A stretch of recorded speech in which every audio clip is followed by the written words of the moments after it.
परम गुरु शुद्ध चैतन्य स्वामी ने नमः। जे स्वरूप समझा विना पाम्यो दुख अनंत, समझा व्यूते पद नमो श्री सद्गुरु भगवंत। घटपट आदि जान तू तेथी तेने मान, जाननार ने मान नहीं कहिए केवु ज्ञान। जो जान रहा है सारे सृष्टि को, सारे पदार्थों को, उस जानने वाले को यदि नहीं जाने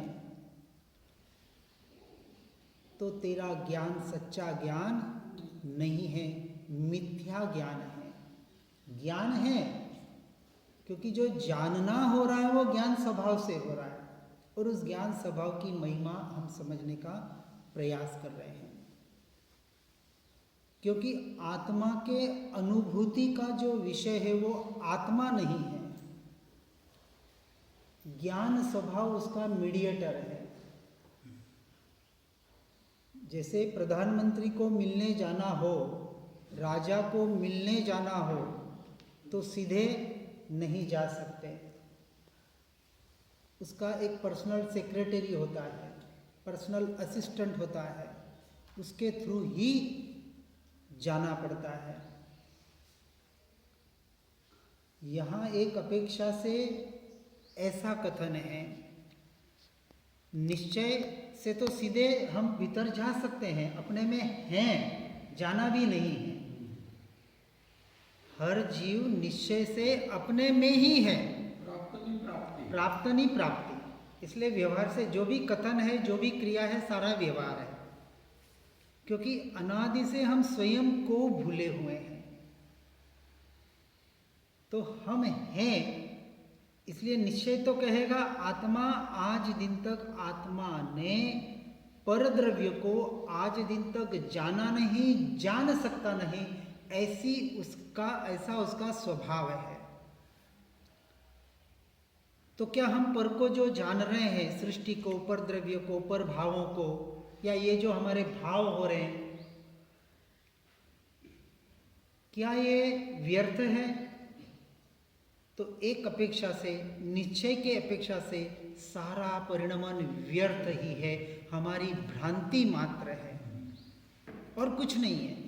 हमने खड़ा किया हुआ एक संसार है हमारी मान्यता की वजह से। वास्तविक संसार नाम की कोई वस्तु है ही नहीं। मकड़ी जाल जिसको कहते हैं, मकड़ी, करोड़िया क्या बोलते हैं, हाँ, अपना जाल बिछाता है और उसमें ही अटक के फंस जाता है। हम अपने इस मोह माया रूपी जाल में जो हमारा ही बिछाया हुआ है और किसी का नहीं है, अपनी ही इच्छा से, अपनी अज्ञानता से, इच्छा से कहने से भी अज्ञानता से, क्योंकि सच्ची समझ नहीं होने की वजह से, लेकिन हम उसमें नहीं हैं, इसलिए यहाँ बैठे हैं। तो उस अज्ञानता को अभी कहीं न कहीं कुछ अड़चने हैं, कुछ ऐसी सूक्ष्मता से हम नहीं जान पाए हैं। उस चीज को जानकर इस परद्रव्य से, प्रभावों से हटकर अपने स्वरूप में, स्वभाव में आने के लिए हम प्रयास कर रहे हैं, पुरुषार्थ कर रहे हैं। पर यही वास्तविक सच्चा धर्म का पुरुषार्थ है। इस धर्म के पुरुषार्थ से मोक्ष है, क्योंकि अब कम से कम हमारे लिए अर्थ और काम कोई मायने नहीं रखेगा, क्योंकि हम अब पहले, दूसरी, तीसरी सीढ़ी में नहीं है, सीधी चौथी जो मोक्ष की सीढ़ी है, हमने सीधा मोक्ष का रास्ता पकड़ा है और मोक्ष के रास्ते के लिए इस व्यवहार धर्म का हम आलम्बन ले रहे हैं। और व्यवहार धर्म और कुछ नहीं है। यहाँ व्यवहार धर्म को स्वाध्याय और सत्संग या भक्ति के नाम से जोड़ा गया है। यह व्यवहार धर्म कि जिनके द्वारा हम अपने भावों को प्रकट करके, उन भावों के द्वारा हम अपने स्वरूप में, हम अपनी आत्मा में लीन हो सके। तो जिस ज्ञान स्वभाव को हम जानने का प्रयास कर रहे हैं, जैसे अभी मैंने बताया कि निश्चय का कथन, निश्चय इसलिए समझना है क्योंकि व्यवहार के माध्यम से अंत में हमको उस निश्चय में ही लीन होना पड़ेगा। जैसे हमारा अभी समय सार का स्वाध्याय चल रहा है, कल हमारी बात हुई तो आपने यही बताया, शास्त्री जी ने भी समय सार लिया हुआ है, क्योंकि बहुत अच्छी बात है। हाँ, तो समय सार का जो मुख्य विषय है, जिसको संवर निर्जरा अधिकार कहा, जो मोक्ष का मूल कारण है, तो संवर अधिकार जो समय सार का है पूरा भेद विज्ञान का है। जब तक हम भेद विज्ञान के द्वारा अपने ज्ञान स्वभाव यानी भेद विज्ञान के द्वारा जब तक हम अपने ज्ञान स्वभाव में अनुभव गोचर मात्र रयुते ज्ञान जो आत्मा का मुख्य स्वभाव, आत्मा की अनुभूति के लिए, क्योंकि जब तक अनुभूति नहीं रहेगी उसमें हम रमणता कैसे कर सकते हैं। वृत्ति वही निज भावमा परमार्थे समकी, और इसी को दूसरी बार कहा है, वृत्ति वह निज भावमा थयो अकर्ता था। दोनों में यही बात बताई है। तो समकित कहें या अकर्ता होने का एक ही कि हमारी जो वृत्तियाँ, हमारा जो उपयोग, हमारा जो ध्यान, ये निरंतर जो बाहर और बाहर जा रहा है। किसका उपयोग, किसका ध्यान? हमारा यानी मेरा, आत्मा का। अब यहाँ मन नहीं है, भाव और मन में भी भेद कर दिया है, क्योंकि भाव मन से रहित है। भाव एक फीलिंग है जिसमें मन की जरूरत नहीं है। अंदर से जो भाव आता है जिसको हम फीलिंग कहते हैं इंग्लिश में, एहसास, वो एहसास है, वो अनुभूति का विषय है। वहाँ मन की भी जरूरत नहीं है। वहाँ भावमन के द्वारा भी हम एक अपेक्षा से अमन की दशा आती है, और इस अमन की दशा को ही अनुभूति की दशा का भाव आत्मा से उठता है, पर आत्मा का स्वभाव नहीं है, स्वभाव नहीं है। जब हम विभाव में होते हैं या किसी विचार में होते हैं तब भाव उठते हैं। जब आत्मा अपने स्वभाव में, अपने अनुभूति में आता है, वहाँ किसी भी प्रकार का भाव नहीं रहता। सारे भावों का, इसलिए जो अपन ने परसों देखा था, करी अभाव भव भाव सब सहज भाव निज पाए, उसको अपेक्षा से ज्ञायक भाव एक शब्द दिया है, वास्तविक वो भाव नहीं है। अपने होने पने का एहसास, फीलिंग, मैं हूँ, मैं आत्मा, ये जो अनुभूति है, अब इसको कोई शब्द तो देना पड़ेगा, क्योंकि बिना शब्द तो कथन होता नहीं है, और अनुभूति में शब्द नहीं है, वो सिर्फ और सिर्फ श्रद्धा का विषय है। तो श्रद्धा के द्वारा अपने स्वरूप में स्थिर होने के बाद फिर वहाँ कुछ भी नहीं रहता है। जहाँ कुछ भी नहीं है वो आत्मा है, और उसको एक अपेक्षा से शून्य भी नहीं कहा है। यदि शून्य कहा जाए तो आत्मा का लोप हो जाए। आत्मा शून्य नहीं है, उसका अपना अस्तित्व है, उसका अपना एक, जिसको हम कहते हैं ये जो अनंत उसके गुण हैं, उसकी जो फीलिंग्स है, उसका एक अपना सारे गुणों के द्वारा, द्रव्य गुण पर्याय के द्वारा उसको समझाने का प्रयास किया गया है। हाँ, होवापन, यानी उसका अपना एक अस्तित्व है। अब उसका जो अस्तित्व है, यानी मेरा जो अस्तित्व है, मेरा अस्तित्व इस शरीर की वजह से नहीं है, क्योंकि अनंत देह धारण कर लिए। यदि मैं नहीं रहता और शरीर के साथ मैं नष्ट हो जाता तो आज मैं आत्मा जो हम मान रहे वो यहाँ होता ही नहीं। इसलिए जो 6 पद श्रीमद जी ने बताए हैं, ये 6 पद 6 दर्शन के अपेक्षा से बताए हैं। पूरा आत्मसिद्धि में वो उसकी एक गाथा भी है कि षटपद एमा षट दर्शन एही, आत्मा है, नित्य है, करता है, भोगता है, मोक्ष है और मोक्ष का उपाय है। एक एक दर्शन को लेके अपेक्षा से किसी का निषेध भी नहीं किया है।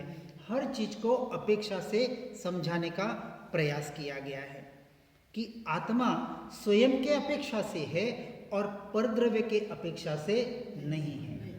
आत्मा अपने अपेक्षा से नित्य है, स्वरूप की अपेक्षा से नित्य है और पर्याय की अपेक्षा से अनित्य है। आत्मा जब अपने भावों को परद्रव्यों से जोड़ता है तो वो परद्रव्य का कर्ता और भोक्ता बनता है, और जब वो अपने स्वरूप से जुड़ता है तो अपने स्वरूप का कर्ता और भोक्ता बनता है। और जब स्वरूप का कर्ता और भोक्ता बनता है उसको स्वभाव कहा, और जब पर का कर्ता भोक्ता बनता है उसको विभाव कहा, परभाव कहा। तो ये जब चार मान्यताएं पक्की होती है तो फिर पहले पांचवा बताया कि मोक्ष है।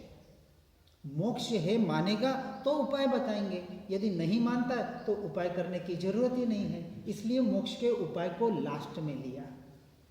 और फिर उस मोक्ष के उपाय की जो गाथाएं हैं ये अंत में, और जो 6 पद शुरू किए उसके पहले अब दोनों का फर्क समझना है। पहले मतार्थी और आत्मार्थी के लक्षण बताए, अब उसको सही समझ के हम कहाँ कहाँ अटक रहे मतार्थी में, उसको वो अटकने हैं उसको निकालना। फिर आत्मार्थी के जो लक्षण बताए उसको ग्रहण करने का प्रयास करना। अब ये करने के बाद 6 पद के द्वारा जो बताया उसको सही समझकर अब अंत में मोक्ष का उपाय करना रहा। अब हमारा जो 2 दिन विषय चला वो मोक्ष का उपाय है, ठीक है ना। तो इसके पहले का जो है वो आपको भी बराबर सही तरीके से समझना है, क्योंकि निश्चय की जो बात है वो सिर्फ और सिर्फ जिसको मोक्ष का ही उपाय करना है उसके लिए है, इसलिए भूल के भी स्वच्छंदी नहीं होना है, एकांत निश्चय में नहीं जाना है। तो व्यवहार पहले होता है और साथ साथ में फिर निश्चय के लक्ष्य से होने की वजह से अंत में वो एकांत निश्चय में जाता है। अंत में कब सारे संसार से छूट जाता है उसके बाद, उसके पहले एकांत निश्चय की बात नहीं है। परंतु एकांत निश्चय के बगैर भी मोक्ष का मार्ग नहीं है, इसलिए ऐसा नहीं समझना है कि संसार में रह के हम ये कर सकते हैं। हाँ, इसलिए क्योंकि फिर वो मान्यता हो जाती है। क्योंकि हमारे हम्पी में एक भाई हमको मिले थे, उनको कहा था तो उन्होंने क्या बताया, श्रीमद जी ने क्या संसार छोड़ा था क्या, संसार में रह के ही तो काम किया था। अरे श्रीमद जी की दशा क्या थी, हमारी दशा क्या है, पहले श्रीमद जी की दशा प्राप्त करो फिर संसार में रहना। हम कंपेयर सीधी उस बात से करते हैं, उनकी दशा से तो कंपैरिजन नहीं किया। अरे वो तो बिल्कुल खोए, जैसे वो गोला नारियल का होता है ना वैसे पूरे छूटे हुए थे, खड़खड़िया नारियल बिल्कुल खड़खड़ित, कहीं भी टच नहीं था उनको संसार को। उन्होंने इतना तक कहा है कि हम पूरे एक दिन में जितना मनुष्य प्राणी पूरे एक दिन में जो भाव करता है हमने पूरे जीवन में उतने विभाव नहीं किए, ऐसे काम भोग के हमारे भाव नहीं हुए। तो विचार करना है कि उनकी दशा क्या थी, निरंतर छूटने का भाव था। एक एक पत्र हम उनके पढ़ेंगे, कितना वैराग्य भीतर था। और इसलिए पत्र क्रमांक 301 में उन्होंने दिया है, जो संसार में रहना हो तो 4 प्रकार से। यदि संपूर्ण जगत को आत्मा रूप देखने में आवे, जो होता है वह योग्य मानने में आवे, अपना उत्कृष्ट अपना स्वीकार करने में आवे, और वो हो गया दूसरों के दोष देखने में न आवे।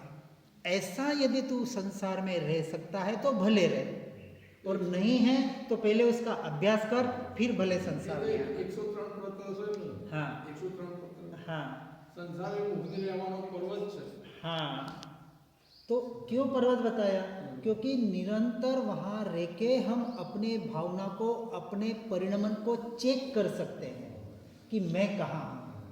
इसलिए अब यहाँ से जाने के बाद जब घर पे जाएंगे तो चेक करना है अपने को कि हम वास्तविक गोले बने हैं या अभी तक गीले नारियल की तरह चिपके हुए हैं। ये परीक्षा है।